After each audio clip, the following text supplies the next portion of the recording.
The Colorado mountains stood vast and indifferent. Towering pines whispered secrets in the wind. Paul loved the solitude, the challenge of the wild. On that fateful day, he ventured out alone, a seasoned hiker seeking solace in nature's embrace. But the mountains held hidden dangers. A wrong turn, a patch of loose scree. Then, silence. Paul vanished, swallowed whole by the unforgiving wilderness. Search parties fanned out, their hope dwindling with each passing hour. Days bled into weeks, then months. The mountains offered no answers, guarding their secrets jealously. Paul's disappearance became another tragic tale whispered around campfires, a stark reminder of nature's raw power.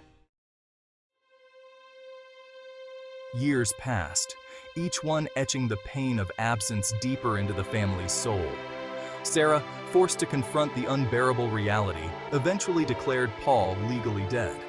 It was a necessary step, a painful closure that allowed her to move forward, to raise their children with a semblance of normalcy. The children grew up in the shadow of their father's disappearance, his memory a bittersweet ache in their hearts. Life in the small town continued its steady rhythm. Seasons changed, painting the mountains in vibrant hues of green and gold. Yet, the memory of Paul lingered, a ghost haunting the edges of their lives.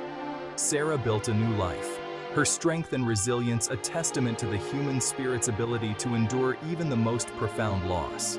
But the wound remained, a scar that time could never fully erase. The man who walked into the local diner that morning bore little resemblance to the Paul everyone remembered. His face was weathered, his hair and beard long and unkempt. His clothes were ragged, stitched together from animal hides and canvas. He moved with the quiet confidence of a predator, his senses sharp, his eyes constantly scanning his surroundings. He was a ghost given flesh, a figure seemingly ripped from the pages of a survivalist's handbook. Words spread like wildfire. Paul is back. The news reached Sarah as she worked at the library, the life she had painstakingly rebuilt crumbling around her. The children, now adults themselves, were informed, their disbelief mirroring their mother's. Could this stranger truly be their father, back from the dead? The reunion was a maelstrom of emotions. Joy, disbelief, confusion, and a deep, aching sorrow for the stolen years. Paul had returned, but he was not the man who had vanished all those years ago. He was a stranger, shaped by the unforgiving crucible of the wild, his spirit tempered by solitude and survival. The man who loved hiking and camping had been reborn as a man of the wilderness, forever marked by his time away. Paul's story unfolded slowly, each detail more incredible than the last. He spoke of his fall, the disorientation, the desperate search for a way out of the unforgiving wilderness. He had stumbled upon a hidden valley, a sanctuary inhabited by a small community of survivalists. They took him in, nursed him back to health, and taught him the art of survival. He learned to hunt, fish, and build shelter. He embraced their minimalist way of life, shedding his former existence. Years melted away, each day a testament to his resilience. The outside world faded into a distant memory. He was no longer Paul, the husband, the father, the hiker. He was simply a man, existing in harmony with nature. The turning point came unexpectedly. A tattered magazine landed at his feet. On the cover, a familiar face. His daughter, all grown up. The sight of her ripped through the walls around his heart. The dormant embers of his past life roared back to life. The decision to leave was not easy. Paul was determined. He had survived the wilderness. Surely he could navigate the world he left behind. Driven by the thought of his family, he pressed on. The world had changed in his absence. Technology had advanced at a dizzying pace. The quiet town he once knew had grown, its outskirts now dotted with strip malls and housing developments. The people he had known were older, their faces etched with the passage of time. He was a man out of time, a relic of a bygone era, struggling to find his footing in a world that had moved on without him. His return was met with a mix of awe and apprehension. The media descended upon the small town, eager to exploit the sensational story of the man who came back from the dead. People whispered, their curiosity tinged with fear and suspicion.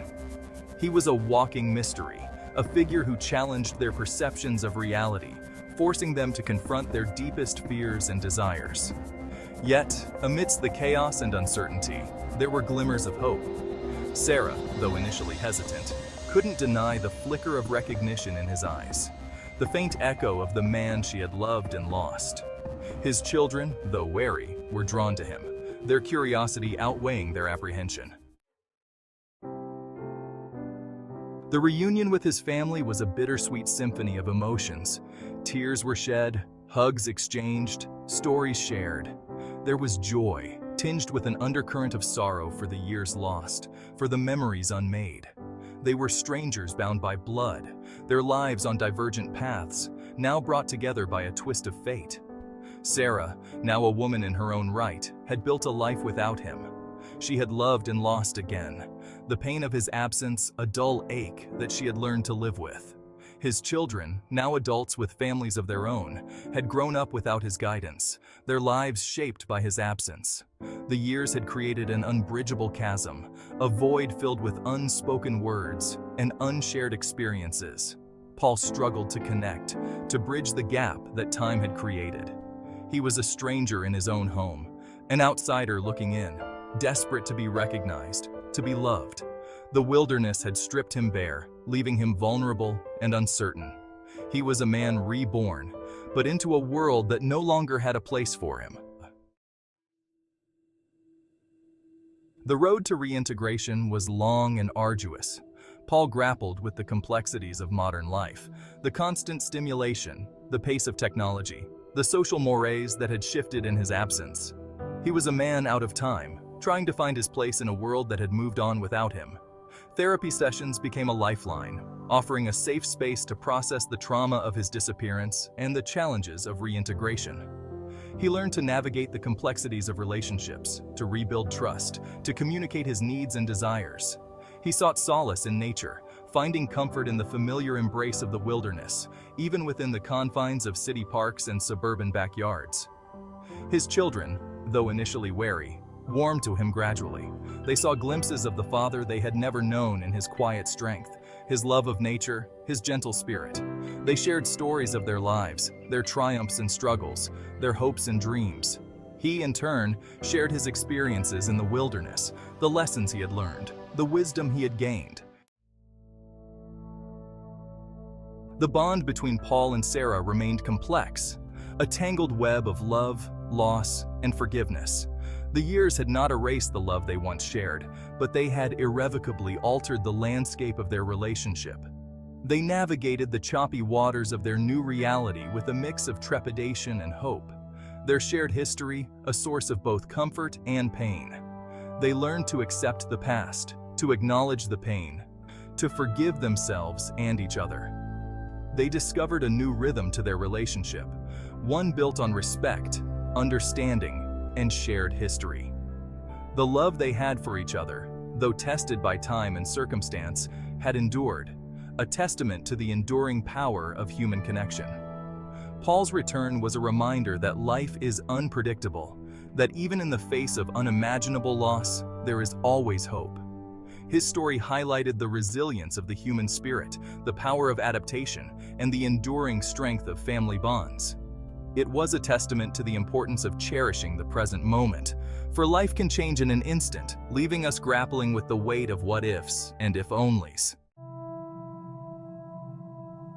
As the years passed, Paul found a sense of peace in his new life. He embraced his role as a grandfather, his eyes twinkling with delight as he shared his love of nature with his grandchildren. He became an advocate for wilderness preservation, his experiences serving as a stark reminder of the importance of protecting our wild spaces. He never forgot his time in the wilderness, the lessons he had learned, the people who had saved him. He carried the wilderness within him, a quiet strength that guided his steps and shaped his perspective.